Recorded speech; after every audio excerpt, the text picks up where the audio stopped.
Hi, good afternoon.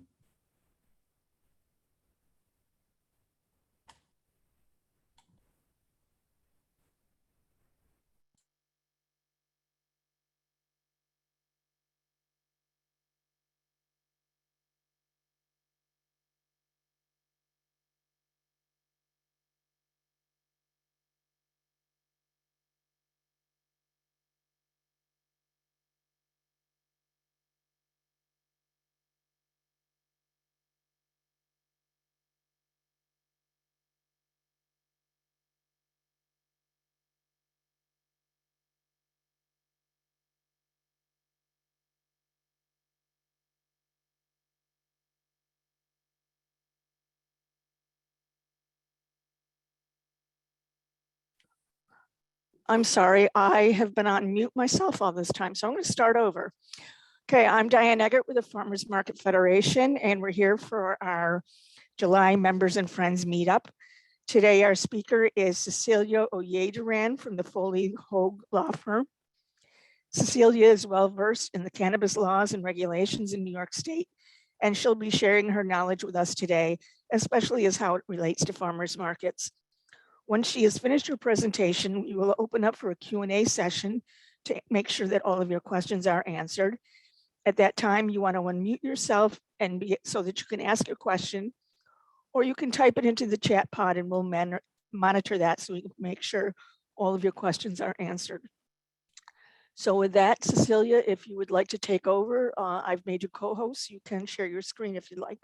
Fantastic. Hello, everyone. Just trying to figure out, oh, here we go. Show my screen. There we go.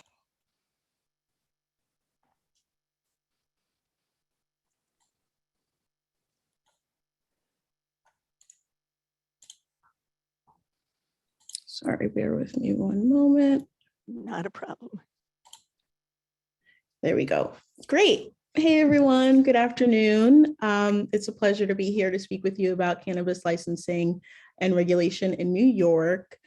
Just a disclaimer, this webinar doesn't constitute legal advice. So I just want to, make sure I put that out there at the outset. But it's a pleasure to speak with you all today and answer your questions. Just a little bit about me. I'm a cannabis attorney at Foley Hoag. I am a 7th-year associate, and I've been practicing in the cannabis space for about 5 years. I started out my cannabis journey as a patient, actually. I'm a cancer survivor, and I developed a connection to the plant as I went through treatment. And I decided to pivot my legal career to the cannabis industry after that experience because I wanted it to be in service of a plant that I truly believe is healing and a tool for wellness. So I started my journey working at an MSO at Acreage in-house. And then I decided to join Foley last year. So it'll be about a year in August that I've been at Foley. And at Foley, I focus on cannabis regulatory work. So for our clients, I help them navigate the myriad of rules and regulations in many states. So not just New York, but I'm also the chair-elect of the cannabis section for the New York State Bar Association. I'm a co-director of the Student and Academic Affairs Committee for the International Cannabis Bar Association. I'm also a member of NJ Normal. And I presented on many topics in this space, and it's an honor to be here with you all today. So just to kind of set the stage of how we got to where we are now, the MRTA was passed into law last year. And in addition to establishing the adult use market, it also expanded the medical program as well as the cannabinoid hemp and hemp extract program, which I'll talk a little bit more about in a bit. It also decriminalized the possession of marijuana up to 3 ounces for adults 21 and over, as well as 24 grams of concentrate. It also set up a licensing scheme for cannabis. So As it's set out in the MRTA, there's a 9% tax at the state level and a 4% tax at the local level. There's also a potency tax. Oops, I'm sorry about that. There's also a potency tax. And the idea is that the funding for from that money will go to the New York State Cannabis Revenue Fund, as well as the Community Grants and Reinvestment Fund, and a Drug Treatment and Public Education Fund. And so the New York State Cannabis Revenue Fund, that's really just to sort of provide funding for the regulatory program in New York, as well as other sort of community initiatives. And for the Community Grants Reinvestment Fund, that's similarly geared towards social equity initiatives and other community grants that will go to nonprofits in communities to help with initiatives in education and other areas. And then the Drug Treatment and Public Education Fund is pretty self-explanatory. So in terms of how cannabis is regulated in New York, there's the Cannabis Control Board, which is comprised of 5 members currently. It's chaired by Tremaine Wright, Jen Metzger, Adam Perry, Ruben R. McDaniel, and Jessica Garcia. And the board oversees the Office of Cannabis Management. There's also a chief equity officer who recently got appointed, and he will be tasked with developing the social equity plan for New York. There's also the Cannabis Advisory Board, which has recently been appointed. And the idea is that that board will be tasked with figuring out how to divvy up the Community Grants Reinvestment Fund to the various communities in New York. So under the MRTA, there are several different new license types that have been created for the adult use program in New York. So there's the cultivator license, processor, distributor, retail, on-site consumption, cooperative license, microbusiness, delivery, and nursery. And there are other license types. So we already have registered organizations, which are the medical, I think someone might need to mute their mic, which are the vertically integrated medical licenses. And there'll be, the MRTA permits the issuance of more of those licenses. So right now we only have 10 medical operators in New York, but the idea is the OCM will eventually open up applications for more medical providers. There's also the designated caregiver facility license, cannabis research license, and then the hemp licenses. So there's the cannabinoid hemp processor and retailer license. There's also a license for hemp cultivation, but that is regulated by the Department of Agriculture and Markets. There are also additional licenses. So for independent laboratory testing, industrial cannabis, trucking, warehouse, and packaging.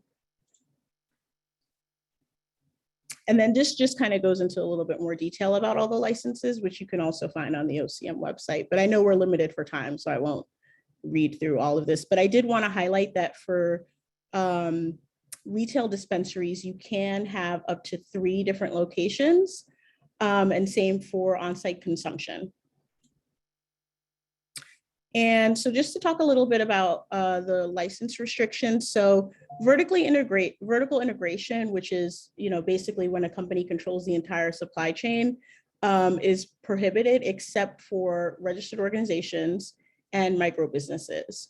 There is an exception on the supply side with cultivation, processing, and distribution. So you can hold one license in each of those areas, but you can only process and distribute your own products. And so for cultivation and processing, while it's one license that you'd be issued for each, you can operate on more than one site. And so for retail and consumption, you can have up to 3 retail or on-site consumption licenses and locations. And you can't, if you do hold a retail license, you can't hold a consumption license, but the consumption license does allow you to sell products at that site. So one of the things that's really unique and interesting about New York's regulatory plan is that the MRTA itself gives this goal of awarding 50% of adult use licenses to social and economic equity applicants. And the idea there is to ensure that people from certain communities, from certain groups, so social equity applicants are defined as women, minority-owned businesses, service disabled veterans, and those from disproportionately impacted communities. So the idea is to make sure that, unlike in a lot of other markets, that these groups do end up getting licenses and have an opportunity to create generational wealth and wealth for their communities. So that with that, the CCB has been given very broad authority to create and make changes to the license numbers. So we don't really know how many licenses will be issued. Generally, there's no cap set in the MRTA. So they do have a lot of leeway to grant as many licenses as necessary to make sure that the program is robust. They've also been given the authority to create an incubator program for social equity applicants. So we're still waiting to see what that looks like. And I'll talk a little bit more about the conditional licenses that have been issued, but as a condition to those programs, there's also a mentorship program that those licensees are going to have to implement as a condition for their license for social equity applicants. There's also the plan is to also have reduced fees for social and economic equity applicants. And when companies sign up to renew their licenses every year, they'll also have to demonstrate what they've done in terms of developing a social equity plan and implementing that plan. So in terms of medical cannabis licenses, as I mentioned, they're currently 10 ROs and they're permitted to have 4 medical dispensaries. And the MRTA will allow the issuance of additional registered organization licenses. So as I mentioned, ROs can be vertically integrated, and they've expanded the allowable products under the MRTA. So for example, whole flower wasn't permitted in the market, but that has now changed. And you still have to get your products approved by the OCM, but fortunately they've allowed whole flower, which, is definitely beneficial for patients. And so other recent changes include expanding the permissible conditions to include any conditions certified by a practitioner, and removing certain restrictions on naming convention for products, and implementing a ban on flavoring agents such as synthetic terpenes and botanical terpenes in vaporized products. Skip that. So one of the things that's interesting about the applications for registered organizations, they're very extensive as compared to, as we'll see later, for the conditional adult use retail license. But this is kind of typical of what we see for applications, especially for medical providers. You have to provide a lot of narrative about your business plan and implementation strategies, the type of products you plan to sell, security plans, quality assurance, and that sort of thing, as well as extensive disclosures about who makes up your ownership, and financial sources. How are you capitalizing the business and things like that. So that's pretty typical for what we see in other states. Another thing that's unique about New York is that they've created a license class or classes of licenses that are not actually under the MRTA, but will allow the market to get established more quickly. So there's the conditional adult use cultivator license, which is only for current hemp operators, and it allows them to grow adult use cannabis up until June 1st of next year, at which point, if they're in good standing, they can apply for a regular license. And that application period closed on June 30th. They're still reviewing applications, but so far they've approved over 200 conditional cultivators. So we should have enough supply to open the market this year, which is the goal, to open retail sales by the end of the year. And there's also the conditional adult use processor license, which they've opened the application period for, and that closes on August 30th. And that's also for current cannabinoid hemp processor licenses. And you had to have gotten your license before January 1st of this year. Same for the conditional cultivator license.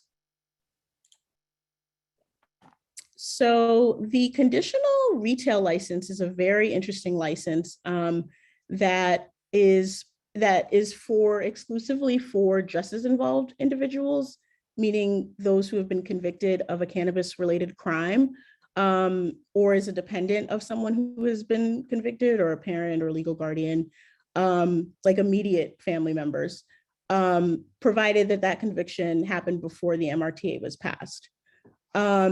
And that entity has to be majority owned by a justice involved individual, and that justice involved individual has to have also had experience for at least 2 years having a 10% ownership in a business that had net profit for those 2 years. And another thing that I'll mention about that license is that the plan for that license is that the state will actually, through DASNY, use the 200 million private and public funding that's been put together by the governor and fund to build out, to find, locate, build out, and lease dispensaries to those applicants. So those applicants won't actually be able to choose where they operate. They'll be able to rank in their application where they'd like to operate. And then the idea is that the state will choose and allow and basically sublease those spaces to sublease those fully built out dispensaries to the applicants.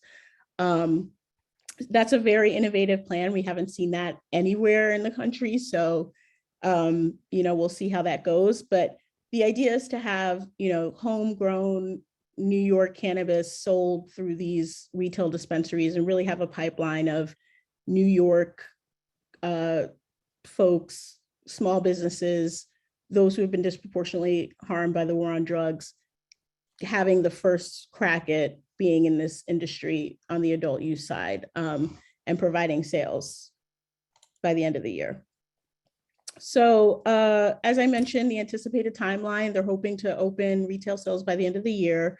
There's still a lot that we don't know, and we haven't fully gotten the regulations. What we have is the statute, which, is like the skeleton of the program, but we need like the meat and the tissue and all of that. And that we're still waiting for that from the state. Some of it has come out piecemeal. We have draft packaging regulations and testing regulations, but we're still waiting for the more fulsome regulations, which will outline the full application processes and licensing processes for some of these licenses.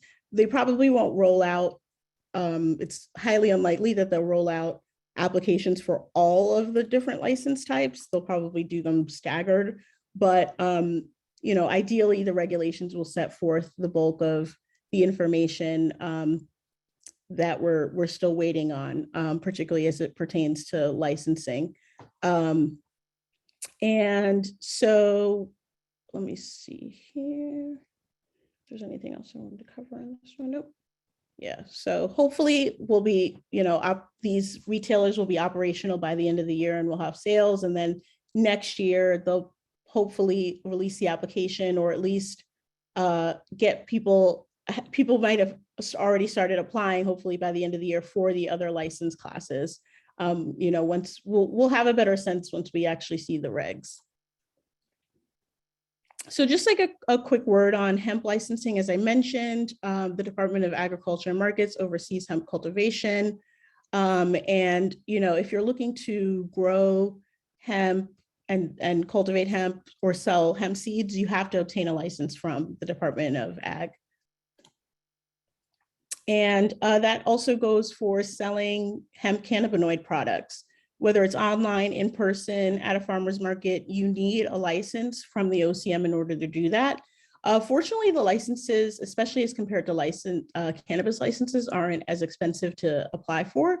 You only need a $300 fee, as well as you complete a online form and provide information on the sources of your products and things like that, as well as a description of what you want to sell. So it's not a very extensive application.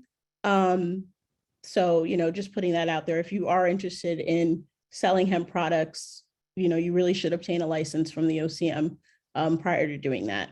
And I also did want to mention there, I know there's like a lot of confusion over Delta 8, but from the regulator standpoint, there is no confusion. Delta 8 and Delta 10 products are banned currently. So, I know we might all see people selling them, in addition to selling THC products right now. But even though THC products have been legalized, it's still illegal to sell them right now because there's no official licensing scheme that's been established generally. So just keeping that in mind. But yeah, just wanted to flag that Delta 8 products are currently banned.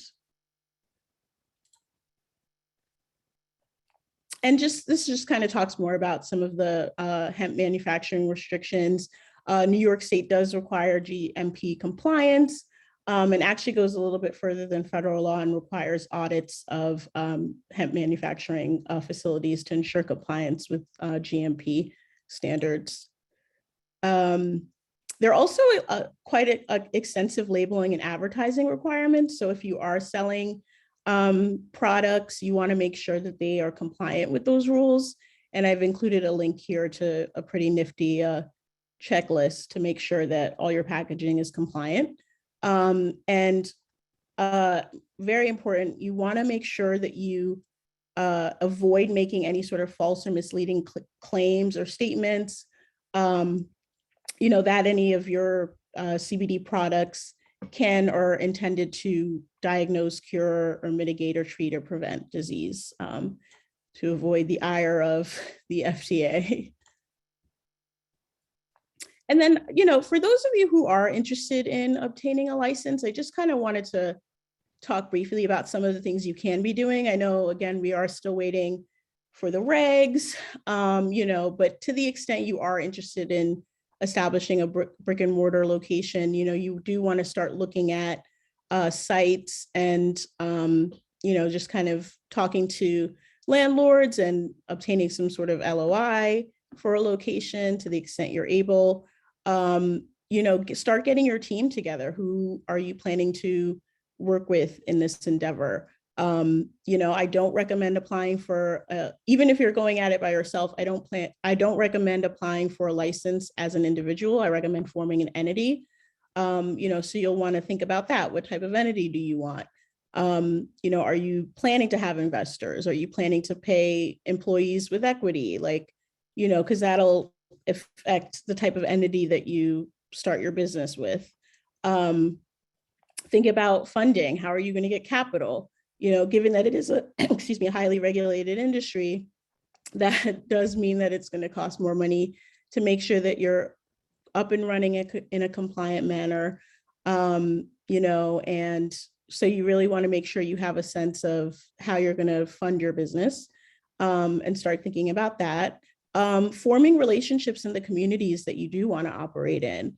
Start talking to the officials. While New York doesn't require municipal approval to operate in a location, you still want to, municipalities can still weigh in on whether or not they want you to obtain a license. So obviously, even though the state isn't required to follow the community's sort of, thumbs down, you don't want that in your file. It's definitely going to significantly decrease the likelihood of you getting a license. So start to form those relationships with your local community boards, let them know what you're thinking.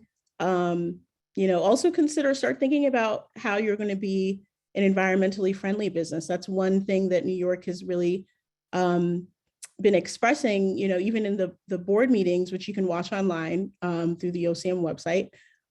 is this emphasis on making sure that the industry that they're standing up is environmentally sustainable. So, think about the ways in which you can incorporate that into your operations and your plans. So just some, things to put out there. But I think that's all on my end. Oh, yes, I did want to mention some of the comment periods that are still open to the extent you do want to review and make public comments. There's the lab testing regulations. The comment period closes for those on August 15th. The packaging, labeling, marketing, and advertising regulations, those also close on the 15th, as well as the revised medical regulations, which close on or around August 30th. There are also home grow regulations that they are currently reviewing the comments for. So, hopefully we'll also have home grow by the end of the year as well. So stay tuned for more information on that from the OCM. And then you can also, this is just like showing you where you can submit your comments via email or mail. Great, so that's pretty much it. Happy to answer any questions. So anyone with a question, please feel free to unmute yourself so that everyone can hear your question.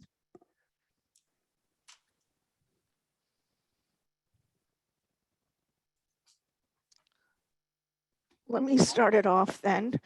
So if someone wants to sell cannabis at the farmer's market, they need a retail license, and then the market could be one of 3 sites that person sells at. Is that correct? Well, so here's the thing. We don't know yet if they're going to allow, I don't think they're going to allow THC products to be sold at farmers markets. I think you, at least initially, will be required to have some sort of physical location. Like you can't, like the retail license is tied to a location at this time, but maybe that'll change. That's something that, I think during the public comment period makes sense to bring to the regulators' attention. But it is, as of now, that's not contemplated in the MRTA, and it's unlikely that that's something that's going to be contemplated in the regulations. Was there a reason for that, or just that they didn't think of it to start with? Yeah, I think they just didn't really think of it to start with. And I think it's also just like, from a regulatory standpoint, it's something that I think is just really hard for them to regulate. Like, at least like, they can send inspectors to different sites and, have that place where they can go. And, it's just sort of more controlled. And, there's also a question of like ensuring that your products are tested, right? So making like the logistics of that, right? Like how is the cannabis going to be stored? And, there are extensive security requirements and things like that, which I think, make it kind of harder to control if there's not a single location that it's tied to. But again, I think that's something that could change. I just think for now, they're kind of focused on brick and mortar facilities. Anyone else have any questions?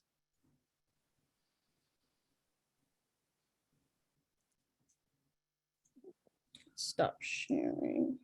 Okay. Does that include hemp products or just cannabis?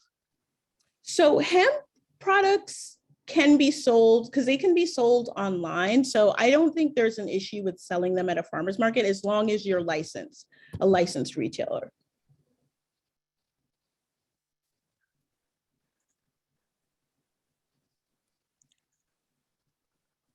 What about raising cannabis plants? Is that, do they require a license for that? What's involved in getting that kind of license, and where can that be sold? So you can, so home grow is permissible in New York, or rather it's been legalized, but because they haven't, again, established like the official regulations for it, you technically cannot grow at home right now. But that will be permissible, and you won't need a license to do that. You'll just have to follow certain rules in order to do so. But you will be allowed to grow a certain amount. I believe it's like 6 immature plants, 6 mature plants. So yeah, I think a max of 12 in your own home, but you can't sell that that grow. The idea is that that's for your own personal consumption, or the consumption of the household. Hi, this is Tim Sweeney from the Department of Agriculture and Markets. If I could just jump in for a second. You cannot, however, grow hemp plants at home without a license. And we do not allow the growing of hemp in a residential setting or inside a residence. So that's, we're actually going to be in a situation where we're more heavily regulated than the marijuana plants. Thank you. Yep. Would there be any sampling rules? Or is that going to be allowed? Like sampling as in like consumers getting samples, or like retailers sampling from cultivators or distributors? I'm reading that one from the chat. So if somebody wants to expand on that, then we'll go back to that question. We did have another question in the chat, which is, there are limitations on allowable THC content for hemp products. Is that correct? Yes, that is correct. So for hemp, it has to be less than 0.3%. And can they be considered field crops? I'm sorry, I'm not sure I understand. This is Tim Sweeney again from Ag and Markets. Hemp is recognized as an agricultural crop by in statute. I don't believe marijuana has the same recognition just yet, but the hemp is an agricultural crop. Okay, thank you. Oh, and to the sampling question, that might be something that's addressed in the regulations. In the upcoming regulations, I don't really think, I'd be surprised if it is, but it might be. Other states do have regulations about sampling, like Massachusetts, but, that's not really something I've kind of seen or heard in development in New York. Okay. Yet. Other questions? I know there's a lot of people on the call. We must have a lot of questions. This is Janet. Yes. Okay. Okay. Yes, go ahead, Janet. You've muted yourself again, so you want to unmute.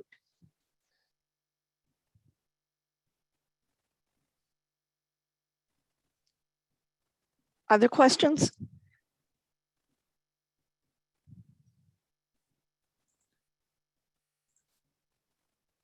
Okay, so what I'm kind of hearing right now is for cannabis, there's really not a role at this point for farmers markets, or am I misreading that? No, you're right. And again, that could change, especially, you're in a good position in that you're organized, you have an organization, and, collectively you can express this to the OCM and see, and basically lobby them in order to pay attention to this and to address this. Because it is a reality that a lot of people shop in farmers markets, and it is a product that is, they're allowing for infused THC products, and it's something that could be potentially sold in that kind of area, but or in that kind of setting, but again, they're trying to balance the public safety aspects and all of that. So, but I think it's something that could be possible. It's just you would have to really use your collective voice to lobby for that. Thank you. We have another question in the chat. If a municipality can vote no on cannabis, can they do the same regarding hemp? Well, okay, so just to back up a little bit. So under the MRTA, they are, municipalities are given or were given the ability to opt out of retail sales and on-site consumption lounges, but they could not opt out of cultivation in their municipalities or anything like that. So I did want to be clear about that, and that opt-out expired at the end of December. So moving forward, municipalities can, you'll be required, anybody who's interested in applying for retail or on-site consumption lines will be required to notify the municipality that they're planning to apply. And then at that point, the municipality can either give a letter of support or express whether or not they're supportive of the applicant to the OCM, and then it'll be incorporated in their application. So just wanted to set that out. And there are rules and regulations on the local level for how cannabis operators can establish their facilities and operate in those towns. And with hemp, there may or may not be similar requirements. It just depends on the municipality. Most municipalities do have, zoning rules about these sort of things. But there's not the MRTA allowed for a ban, at least on the retail and the on-site consumption side. That's not the case with hemp. Yeah, hi, this is Tim from Ag and Markets. Sorry to jump in again. With regard to a municipality banning the growth of hemp, as I mentioned, it is recognized, it's statutorily recognized as an agricultural crop. So the municipality would not be able to ban it, just as they wouldn't be able to ban corn or soybeans. That being said, if it's being grown, hopefully we wouldn't allow it, it wouldn't get past us for licensing. But if it turns out that somebody's growing it in a residential area, then the town may be able to take action, as Cecilia mentioned. That would come down to a zoning determination, but hopefully we would catch that in the application process. Exactly. It's all subject to the whatever zoning laws locally exist.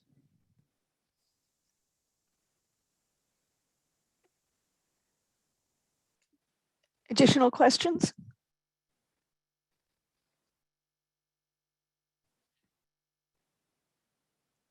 I know, Janet, I thought you were trying to ask a question earlier. Did it get answered?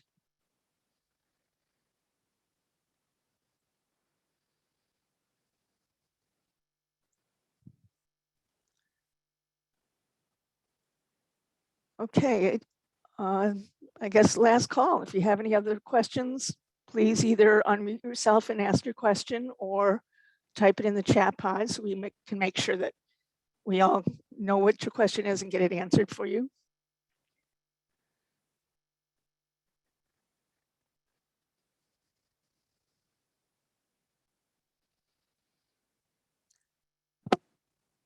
Okay, not hearing anything or reading any additional questions, then I guess we are satisfied with the answers at this point.